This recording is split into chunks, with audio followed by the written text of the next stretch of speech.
Les habitudes santé nous fascinent. Les nouvelles tendances pour se sentir bien dans son corps et dans sa tête piquent la curiosité et génèrent beaucoup de questions. Les croyances et les mythes à leur sujet sont souvent source de confusion, mais To Go le balado est là pour vous donner l'heure juste avec ses experts. Parlant d'experts aujourd'hui, c'est Stéphanie Côté, nutritionniste, qui est avec nous. Salut! Salut! On va parler bio aujourd'hui, mais je veux te donner quelques phrases qu'on entend, des mythes concernant le bio, et dis-moi ce que t'en penses. OK, je t'écoute. Le bio, c'est ben trop cher puis ça donne des produits moins beaux. On va en parler. Il faudrait que tout le monde mange bio.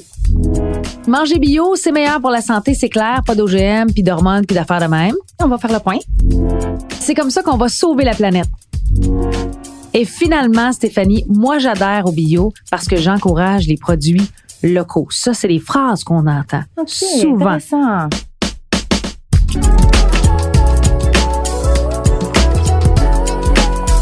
D'entrée de jeu, on va le clarifier une fois pour toutes. Ouais. C'est quoi, Stéphanie, exactement, le bio?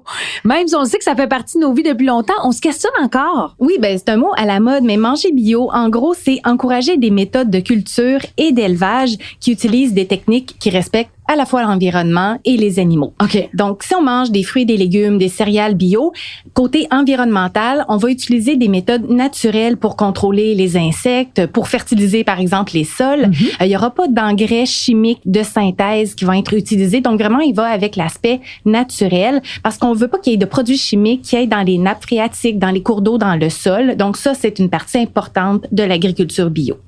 Si on regarde les animaux, parce que les aliments bio, c'est aussi la viande, les œufs, le lait bio. Fait en culture biologique, en élevage biologique, on veut que les animaux voient le soleil, qu'ils marchent dans les pâturages, qu'ils mangent de la nourriture biologique eux-mêmes, qu'il n'y ait pas de traitement antibiotique juste en prévention. Ils vont en avoir s'ils sont malades seulement. Donc, c'est tous ces aspects-là qui définissent l'alimentation biologique. Puis, quand on regarde des aliments bio, on peut pas mettre bio partout où est-ce qu'on veut. Il faut que ça soit certifié. Il y a des organismes de certification qui sont accrédités là, par notre Agence canadienne d'inspection des aliments et ces organismes-là peuvent apposer des logos. On en voit là, sur certains aliments. Vous allez peut-être reconnaître là, Écocert Canada, Québec Vrai, ProCert pour en nommer quelques-uns. Donc, il faut que ce soit vraiment prouvé que c'est bio parce qu'on peut pas dire ça tout azimut.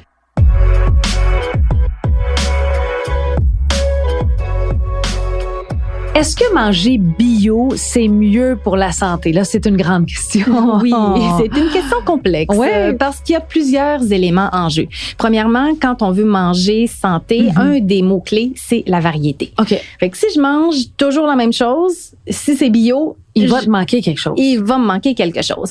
Et aussi, il y a beaucoup d'études scientifiques qui ont étudié ça. Les fruits et les légumes bio, est-ce qu'il y a une différence? Est-ce que c'est plus nourrissant que les fruits et légumes conventionnels, par exemple? Mais il n'y a pas de conclusion claire à cet effet-là. Okay. Et une des explications, c'est que les fruits, les légumes, ça va être la même chose pour les céréales, c'est vivant. Les valeurs nutritives vont varier en fonction de ce qu'il y a dans le sol, de la lumière, de l'eau, des variétés d'aliments aussi. Et c'est pour ça qu'il n'y a pas de différence aussi claire que ça entre les deux. Puis même pour le goût, il peut y avoir aussi parfois une différence. Il y a des personnes qui vont dire le bio, ça goûte meilleur. Ça goûte plus frais. Ça l'entend souvent, effectivement. Sauf que la variété des aliments va faire une plus grosse différence. Le degré de mûrissement, à quel moment ça a été cueilli, à quel moment je l'ai mangé, ça aussi, ça va faire une différence. Donc, bio, conventionnel, c'est pas juste ça qui explique la santé.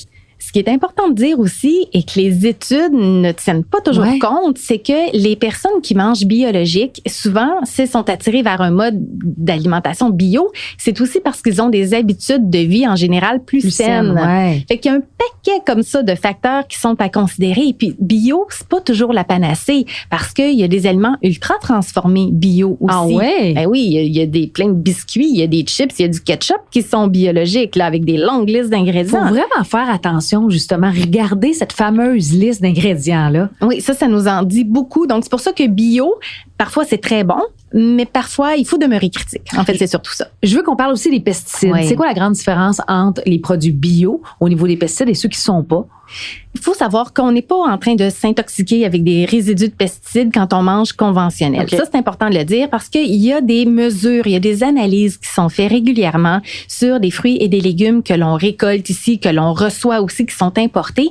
Et les études montrent que les taux de résidus de pesticides demeurent quand même relativement faibles, généralement dans les normes. Donc, est-ce que ça fait une différence d'un point de vue santé de manger du bio par rapport aux pesticides?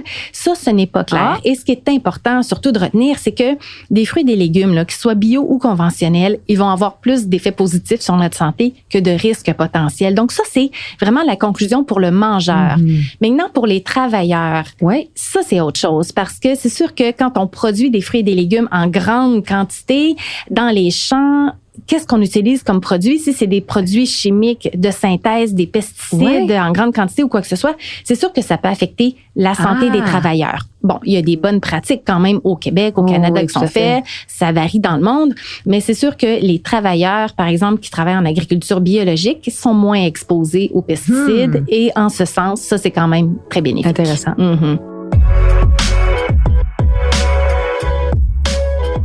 Pour la planète, on se questionne beaucoup sur l'environnement. Est-ce que ça fait une différence, le fait de cultiver bio versus pas produire bio? C'est clair que sur le plan environnemental, l'agriculture biologique est gagnante par rapport à l'agriculture conventionnelle sur le plan là, énergétique, l'utilisation des ressources aussi, donc l'effet sur l'eau, sur le sol, sur la faune, sur la flore. Oui, l'agriculture biologique est gagnante. Cela dit, nous, comme consommateurs, comme mangeurs, est-ce qu'on fait un geste pour l'environnement automatiquement quand on achète bio? C'est la grande question. Ça dépend. D'où vient notre bio? C'est-à-dire, s'il vient de l'extérieur, vient de loin, il y a des transports maritimes, aériens, c'est un peu ça? Ben, tout à fait. Si mon bio vient de l'Australie ou de l'Europe, je suis peut-être pas si en phase que ça avec mes préoccupations environnementales. Donc, c'est pour ça que le bio, c'est pas toujours synonyme d'un geste environnemental. Pourquoi est-ce qu'il y a une confusion encore entre l'alimentation bio et les aliments locaux? Parce que ce sont deux mouvements qui cohabitent dans notre rythme de vie où on veut protéger l'environnement, faire des petits gestes pour sauver la planète, là, une bouchée à la fois. Le bio et le local, c'est deux tendances qui se côtoient. Mais ça ne veut pas dire que bio, c'est local et local, c'est ce que j'allais te demander. Alors, locaux, les produits locaux n'est pas automatiquement bio. Faut faire attention. Pourtant, ça sonne bio. Ben, ça sonne intéressant, du moins. Parce que le local, ben, on sait que les aliments voyagent moins quand ils sont produits localement. Et à choisir, en fait, si on veut faire vraiment un geste qui est plus marquant pour l'environnement, entre le local et le biologique, le local fait une plus grosse différence. Donc, d'acheter de proximité, ça fait une plus grosse différence. Mais c'est sûr que si on veut combiner les deux, du bio local, ben là, c'est un 2 pour 1, c'est encore plus. Mieux. Puis, on a lu récemment dans les médias que le Québec augmente sa production biologique. Elle a doublé en 5 ans. Et on est même un des plus gros producteurs au Canada d'aliments biologiques. Donc, il y a vraiment une demande. Pour l'instant, ça peut pas encore nourrir tout le monde avec le bio, mais il y a vraiment une demande, une tendance à augmenter la production biologique. Aussi pour diminuer les intermédiaires, pour faire en sorte que les aliments arrivent encore plus vite dans notre assiette. Puis ça favorise, entre autres, la valeur nutritive. C'est d'y aller avec, par exemple, les paniers bio avec les fermiers de famille. Là, on a vraiment tout, là. Le bio, le local, le moins d'intermédiaires possible. C'est la totale. C'est la totale.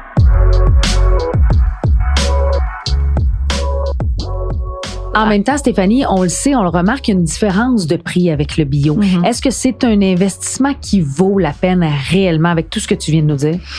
Ce qui est important de se rappeler, c'est que si on n'a pas les moyens pour tout acheter bio, parce qu'effectivement, il y a une différence de prix, c'est qu'on peut faire des choix. On peut bien manger équilibré sans que ce soit bio. Donc, c'est pas le bio qui va nous garantir la santé, ça c'est certain. Est-ce que tu priorises des produits en particulier? Oui, on pourrait en suggérer quelques-uns parce que si on a un certain budget à mettre sur, par exemple, des fruits et des légumes biologiques, il y a chaque année des analyses qui sont faites sur des fruits et des légumes, entre autres aux États-Unis. C'est l'Environmental Working Group qui nous sort ce qu'ils appellent leur Dirty Dozen, donc la douzaine de fruits et légumes qui ont le plus de résidus de pesticides quand ils sont produits. Donc, si on veut faire une plus grande différence dans notre alimentation en choisissant certains aliments bio, c'est vers cette douzaine d'aliments-là qu'on peut se tourner. Et là, je vais t'en nommer là, quelques-uns en rafale. La fraise, l'épinard, le chou kale, nectarine, les pommes, les raisins, les cerises, les pêches, les poires, les poivrons, le céleri et les tomates. Fait que c'est quand même une pas pire liste. Donc, si on va en prendre quelques-uns là-dedans, bio, puis qu'on peut se le permettre, tant mieux. Mais ce qu'il faut surtout se rappeler, c'est que bio ou conventionnel, manger des fruits et des légumes, c'est bon pour notre santé. C'est important. Les bénéfices vont toujours être supérieurs aux risques potentiels de résidus de pesticides. Donc, je pense que c'est ce qu'il faut retenir. Si on peut pas acheter du bio, parce que oui, effectivement, c'est plus cher, comme tu le disais, on peut manger équilibré quand même, c'est à notre portée.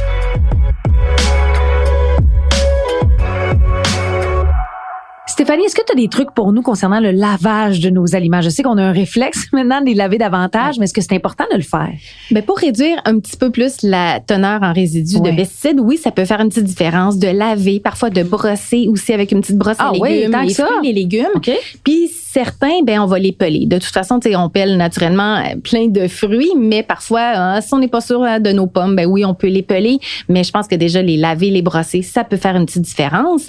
Puis c'est sûr que si on aime ça cultiver soi-même, se faire un petit potager, un petit jardin, ben c'est pas mal biologique là, ce qu'on cultive dans notre cour. Fait que ça peut être un truc si on a un petit peu de place, ou quand on a accès à des fruits et des légumes bio de saison, où ils sont le moins chers. On peut se faire des réserves en congelé, se faire des plats déjà d'avance. On perd pas trop de valeur nutritive? Non, ça vaut toujours la peine, là, même si c'est congelé ou encore en conserve. Stéphanie, côté nutritionniste, j'ai envie de te dire qu'il n'y a plus de secret pour nous concernant le bio. Merci d'avoir éclairci le tout. J'espère que vous avez eu plein d'informations très pertinentes. Merci beaucoup. Toujours à la prochaine, pareillement.